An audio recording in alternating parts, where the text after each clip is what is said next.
Hello everybody, welcome to Gregsbeerreviews today. Time to take that walk and go see what's in the fridge today.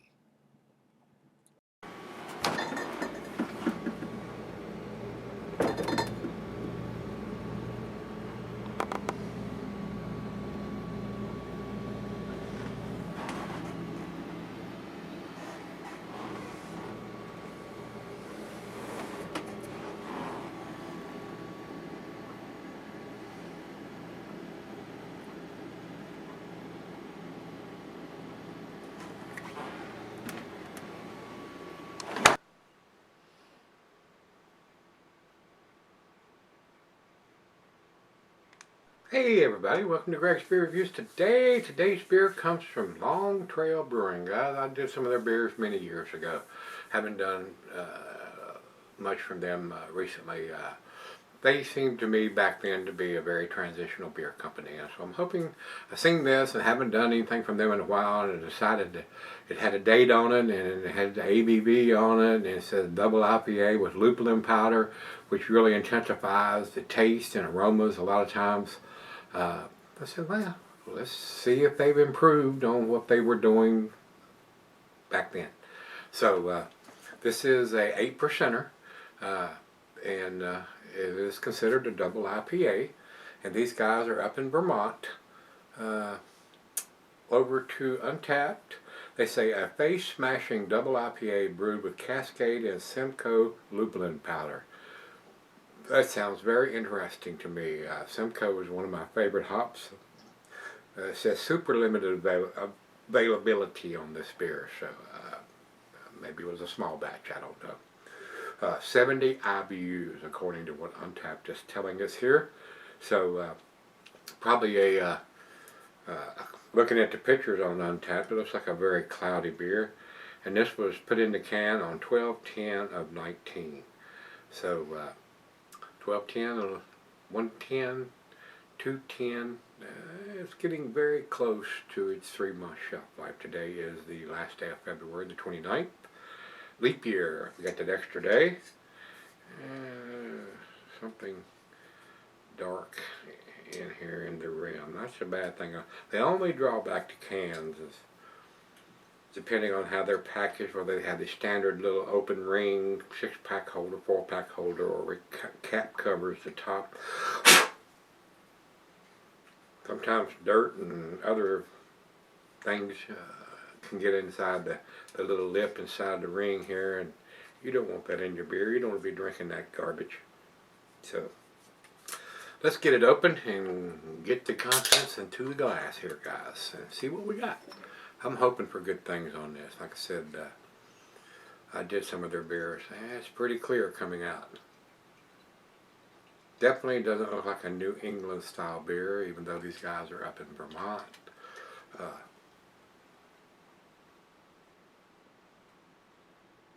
Maybe some settling had gone on since it's been in the can that long. It is very cloudy.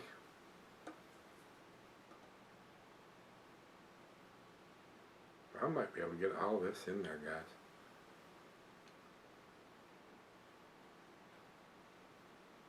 And there's a full glass of beer here. So, looks like we got everything out of there. About a finger of head on that pour. It is very cloudy, very hazy, nice amber color. A little bit of light through on the thin part of the glass on the bottom, but not a whole lot. Very, very close to in the appearance to be a New England style beer. So let's get it to the nose and see what we got here. And with the foam up there, I stuck my nose right in it. Nice citrusy notes, hints of pine and grapefruit. A little bit of oranges and maybe some tropical fruit notes in there. Smells pretty decent. I mean, not off the chain hop aroma. I probably wouldn't consider the aroma in a New England style, but it's not claiming to be that on the can anywhere. And I don't see that written on Untapped here either. It just says it's an IPA Imperial Double. It's got a decent aroma. Very pleasant. Let's dive in and see what we got. Cheers.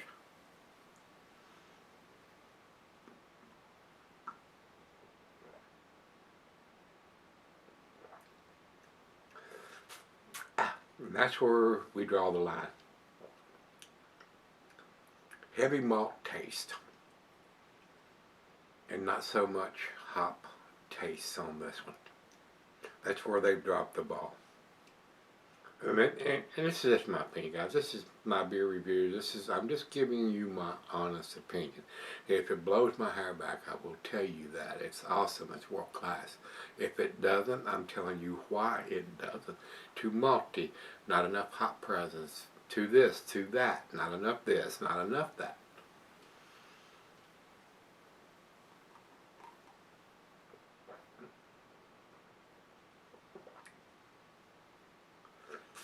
In my humble, honest opinion, I'm not a brewmaster, they could have used more lupulin powder on this to really amp up that hop aroma and taste. But it seems to be balanced. We got considerable amount of malt taste and a little bit of hop taste there. It's not super citrusy on the taste. It's got a better nose aroma than it does taste to me. But for an 8%er, it seems to be fairly smooth.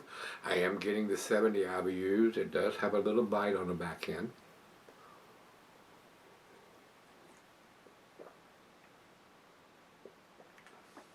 But a decent beer, all in all. ABV on the can, date on the bottom. But a little over malty to me. But that may be where they wanted it to be. I mean, like I said, I have no control or what their intentions or what they're shooting for here. So, very awesome lacing is left on the glass from the couple of sips I've taken off of it. So, that's usually a big factor in telling you it's a well-made beer usually.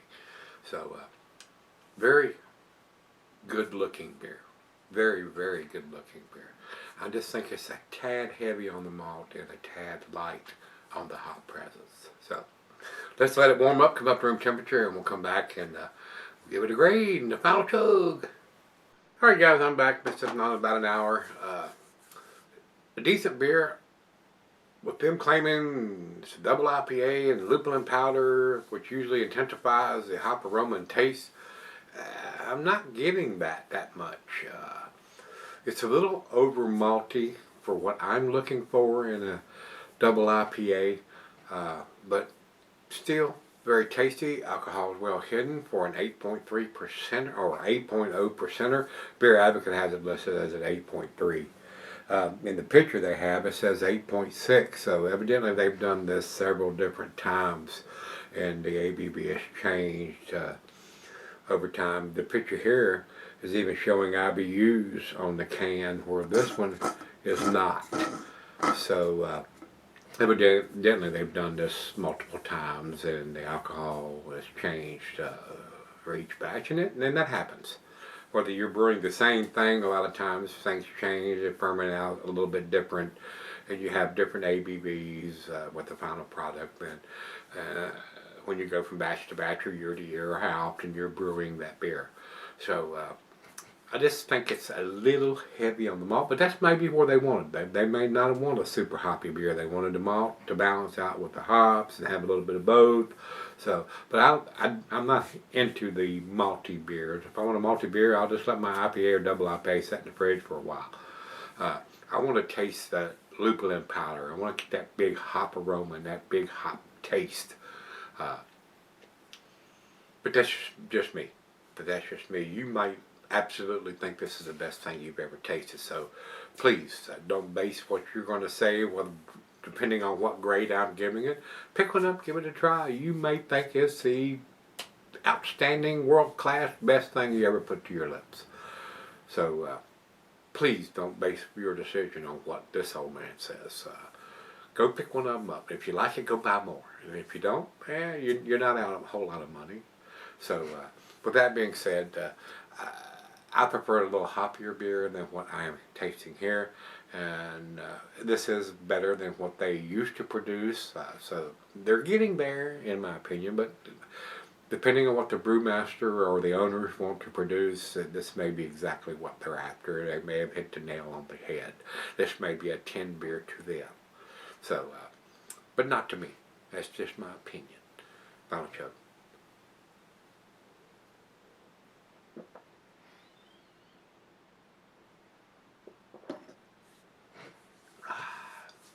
I do appreciate him putting a date on the can and the ABV on the can.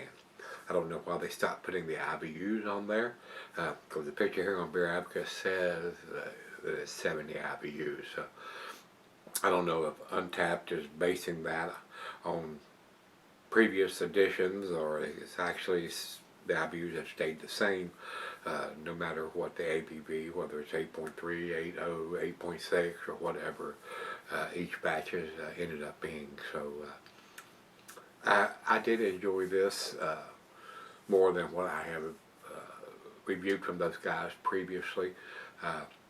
I'm on the fence between a B plus and an A minus, but since it's so malty, or more malt than I prefer, I'm gonna give it to B plus, but I'm gonna give it the highest B plus, 89 for me, guys. Kicking the door down to be an A minus beer.